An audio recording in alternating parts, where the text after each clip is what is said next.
அருமையான ஒரு காட்சியாக இருக்குது சார். அந்த செடிகள்லாம் பார்க்கும்போது அதனோட வேர்கள்லாம் பூமிக்குள்ளே இன்னும் இறங்கும்போது இன்னும் சந்தோஷமாக இருக்குது.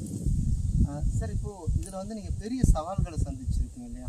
நான் பார்த்து ஒரு மரம் வளர்க்கணுன்னா அது செடி வச்சுட்டு அதுக்கு ஒரு வேலி போட்டு தண்ணி ஊற்றினாலே போதுமானது அப்படின்னு சொல்லுவாங்க. ஆனால் இதுக்கு ஒரு பிரம்மாண்டமான வேலை செய்ய வேண்டியிருக்கு. இதை வந்து பாதுகாக்கிறதுல வந்து ரொம்ப பெரிய வேலைகள் இருக்குது. இதில் வந்து சந்தித்த சவால்கள் என்ன சார் நீங்கள்? இல்லை, இது நிறைய நிறைய சவால்கள் இருக்குது இதில்.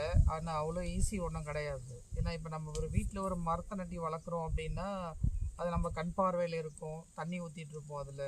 ஸோ ஒரு வேலி இருக்கும். பட் இது வந்து என்னென்னா, நம்ம வந்து ஒரு ஏரிக்குள்ளே நடும்போது, ஒரு நீர்ப்பரப்புகளை நடக்கும்போது இயற்கை சார்ந்த பிரச்சனைகள் நிறைய இருக்குது. அதாவது வெயில் காலத்தில் வறட்சி ஏற்படும், தண்ணி இல்லாமல் போகும். பொதுவாகவே புலிக்கட்டு ஏரியில் வெயில் காலத்தில் தண்ணி ரொம்ப குறைஞ்சிடும்.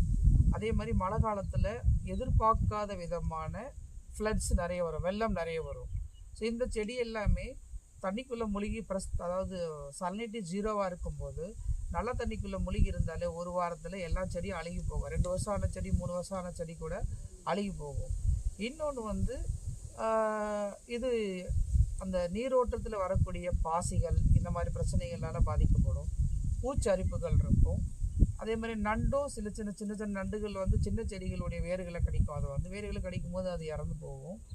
அது இல்லாமல் இந்த எரும மாடுகள், அதாவது பழையக்காடு பகுதியிலே பிறந்து வளர்ந்த மாடுகள் வந்து அதை சாப்பிடாது.